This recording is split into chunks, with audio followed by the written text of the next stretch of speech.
Baiklah guys, di sini saya akan menjelaskan tentang macam-macam sistem memori. Dan sebelumnya, perkenalkan, nama saya Muhammad Rahman.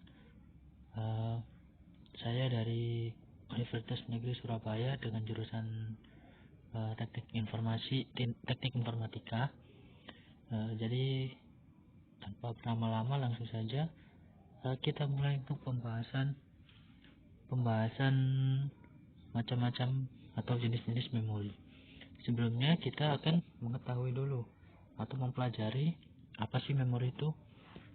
Jadi memori adalah bagian dari komputer tempat program-program dan data-data disimpan. Istilah store atau storage digunakan untuk memori, meskipun kata storage sering digunakan untuk menunjuk ke penyimpanan disket atau tempat informasi dibaca dan ditulis. Jadi singkatnya adalah memori adalah tempat penyimpanan data-data yang ingin kita simpan. Jadi agar data-data ini aman atau tidak hilang, maka disimpan pada memori. Lalu secara umum memori itu ada beberapa golongan. Jadi di sini dijelaskan yang pertama ada registers. Registers itu ada dalam CPU di bagian natif. Contohnya itu bisa PC, IR, AC dan kawan-kawan. Lalu internal atau main memory. Internal atau main memory ini bisa berupa cache atau RAM yang biasa dipasang atau adalah di sebuah komputer atau perangkat apapun seperti handphone dan lain-lain. Lalu external memory adalah memori eksternal atau memori yang memori tambahan. Jadi memorinya tidak ada di dalam komputer, tapi bisa dipakai dari luar, atau istilahnya tidak menyatu dengan komputer lah. Untuk contoh external memory ada media penyimpanan seperti hard disk, CD, DVD dan magnetic tape. Selanjutnya saya akan menjelaskan tentang memori internal dan memori eksternal. Untuk memori internal, itu memori yang dapat diakses langsung oleh prosesor. Register yang terdapat dalam prosesor, cache memori dan memori utama berada di luar prosesor. Lalu ada memori eksternal, adalah memori yang diakses prosesor melalui piranti input atau output. Jadi yang eksternal ini melalui input output. Jadi biasanya pakai USB, kayak DVD, kayak flash disk. Lalu DVD juga bisa, karena itu dari perangkat input outputnya. Lalu selanjutnya ada operasi sel memori. Operasi sel memori adalah elemen dasar memori. Lalu sel memori memiliki sifat-sifat tertentu. Langsung kita penjelasan selanjutnya. Untuk sifat sel memori sendiri, sel memori itu memiliki dua keadaan stabil atau semi stabil yang dapat digunakan untuk mempresentasikan bilangan biner 1 atau 0. Lalu sel memori mempunyai kemampuan untuk ditulisi sedikitnya 1 kali. Lalu sel memori mempunyai kemampuan untuk dibaca. Lalu di sini ada gambar terminal fungsi dari sel memori. Jadi seperti ini. Untuk satuan penyimpanan data, yang pertama data disimpan dalam bentuk bit-bit bilangan biner. Jadi 1 bit itu sama dengan 1 digit bilangan biner. Lalu untuk satu bagian penampung data di memori itu disebut word. Lalu satu word itu tidak tetap, tergantung masing-masing memorinya. Jadi di sini kita akan melihat siapa yang paling cepat. Ada register, L1 cache, L2 cache, memory atau RAM, disk cache misalnya hard disk atau dan yang lain-lain, dan disk device seperti DVD atau yang lain-lainnya. Lalu optical device dan tape device. Oke, selanjutnya ya untuk karakteristik nanti akan saya jelaskan di akhir karena terlalu banyak dan kurang jelas. Untuk lokasi memori, registers itu berada pada chip di prosesor. Lalu dia bisa diakses secara langsung oleh prosesor saat menjalankan operasi, dan juga register ini biasanya digunakan sebagai memori sementara dalam perhitungan maupun pengolahan data dalam prosesor. Lalu di sini ada memori internal. Memori internal itu berada di luar chip prosesor. Prosesor mengaksesnya langsung oleh prosesor dan dibedakan menjadi memori utama dan cache memori. Jadi ini tetap di dalam device, tapi tidak di dalam chip prosesor. Lalu ada memori eksternal. Memori eksternal ini diakses melalui input output dan dapat berupa disk maupun pita. Seperti ya tadi contohnya flash disk atau DVD dan yang lain-lain.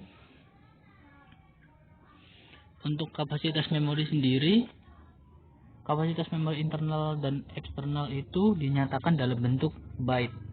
Jadi byte sama bit itu beda ya. 1 byte itu sama dengan 8 bit atau word. Lalu untuk panjang word itu umumnya antara 8, 16 dan 32 bit. Untuk memori eksternal biasanya lebih besar dan kapasitasnya itu memori eksternal itu lebih besar daripada memori internal karena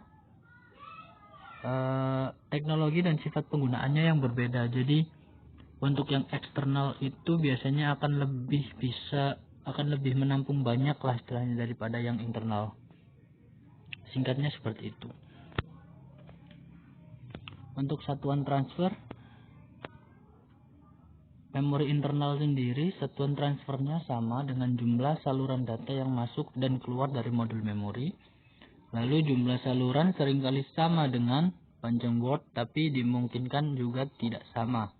Jadi sering sama, tapi kadang juga tidak sama untuk jumlah salurannya. Untuk konsep satuan transfernya, word merupakan satuan alami organisasi memori. Ukuran word biasanya sama dengan jumlah bit yang digunakan untuk representasi bilangan dan panjang instruksi. Addressable units pada sejumlah sistem. Addressable units adalah word, namun terdapat sistem dengan pengalaman pada tingkat byte. Pada semua kasus hubungan antara panjang A suatu alamat dan jumlah n, addressable unit adalah 2A sama dengan n. Untuk unit of transfer itu artinya jumlah bit yang dibaca atau ditulis dalam memori pada satu saat atau satu waktu. Pada memori eksternal, transfer data biasanya lebih besar dari suatu word yang disebut dengan blok. Untuk metode aksesnya ada sequential, yaitu mulai dari awal dan membaca atau read sesuai urutan data. Jadi dia akan membaca dari awal sampai akhir sesuai urutan. Dan di sini tidak ada alamat spesifik dan waktu akses tergantung dari letak data dan letak pointer terakhir. Jadi semakin banyak atau semakin jauh letak data atau letak pointer terakhir itu, maka waktu aksesnya itu akan lebih panjang. Lalu direct itu setiap blok memiliki alamat yang unik. Akses dilakukan dengan melompat ke alamat blok terdekat, kemudian diteruskan secara sekuensial. Dan untuk waktu aksesnya tergantung dari letak data dan poin terakhir. Ini sama. Bedanya itu di sini ada alamat yang unik dan bisa dengan lompat langsung ke alamatnya.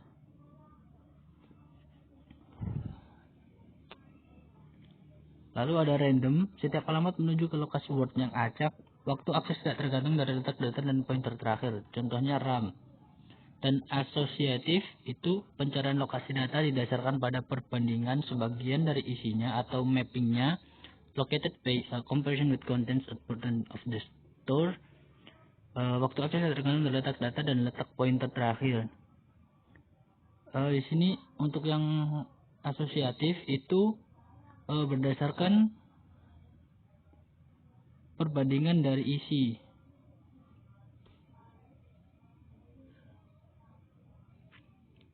Untuk kinerjanya, apa saja yang diukur itu ada yang pertama access time atau waktu akses. Itu waktu yang dibutuhkan untuk mencari lokasi data dan mengambil data. Jadi waktu yang dibutuhkan dalam menyusuri data untuk menemukan suatu data itu dan mengambilnya juga. Untuk memory cycle time atau waktu siklus, yaitu waktu yang dibutuhkan memori untuk recover sebelum akses berikutnya. Jadi itu seperti setelah mengakses suatu data, nge-recover untuk mempersiapkan akses data yang lain, itu adalah memory cycle time. Lalu transfer rate, kecepatan transfer. Jadi untuk memindahkan data ke hardware itu secepat apa, itu yang diukur. Lalu di sini ada transfer rate, kecepatan data transfer ke unit memori. Dari unit memori ada random access memory sama dengan 1, itu cycle time. Lalu non random access memory dengan perumusan Tn sama dengan Ta plus N atau R. Jadi ini bisa dilihat untuk Tn itu adalah waktu rata-rata, Ta adalah waktu akses rata-rata, N itu jumlah bit, dan R adalah kecepatan transfer dalam bit per detik. Dan di sini ada bahan-bahan untuk pembuat memori. Membuat memori biasanya untuk bahan yang semikonduktor biasanya ada pada RAM atau cache. Magnetic inductive layer itu ada pada disk dan tape.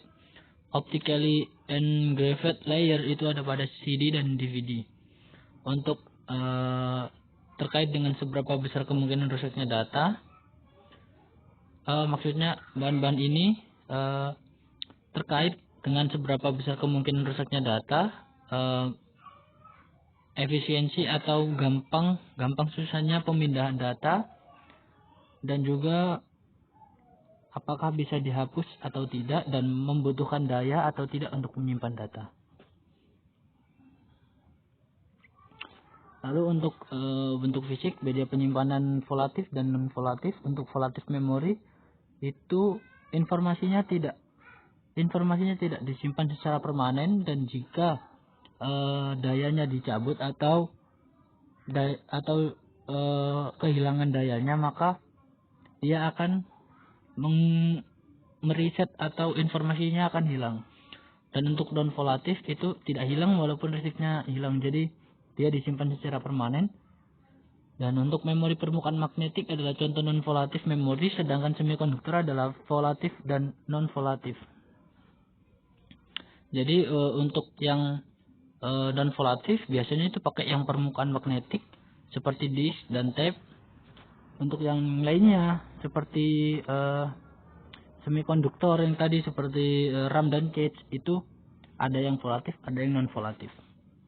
Untuk media erasable atau non erasable, artinya bisa dihapus atau tidak, itu ada jenis memori semikonduktor yang tidak bisa dihapus kecuali dengan menghancurkan unit storage-nya. Memori ini dikenal dengan ROM, read only memory. Lalu di sini tentang registers, ada processor registers. Dia ada dalam CPU atau dalam bagian-bagian CPU-nya. Lalu sifatnya seperti RAM namun ukurannya lebih kecil. Dia sangat cepat, extremely fast, karena dia punya jalur fisik langsung yang terhubung dengan transistor di CPU, dan jumlah register pada tiap CPU-nya berbeda. Hanya beberapa yang dipakai pembelajaran mikroprosesor, register seperti AC, PC, IR, MIR, MBR, dan kawan-kawan. Ya, mungkin seperti itulah penjelasan saya tentang jenis-jenis memori dan juga penjelasan-penjelasan lainnya. Kurang lebihnya saya mohon maaf karena saya juga masih dalam tahap proses belajar. Kalau semisal ada yang tidak jelas bisa ditanyakan nanti di kolom komentar. Akan saya cari jawabannya dan sekaligus buat bahan pelajaran saya. Terima kasih atas perhatiannya. Kurang lebih saya mohon maaf. Assalamualaikum warahmatullahi wabarakatuh.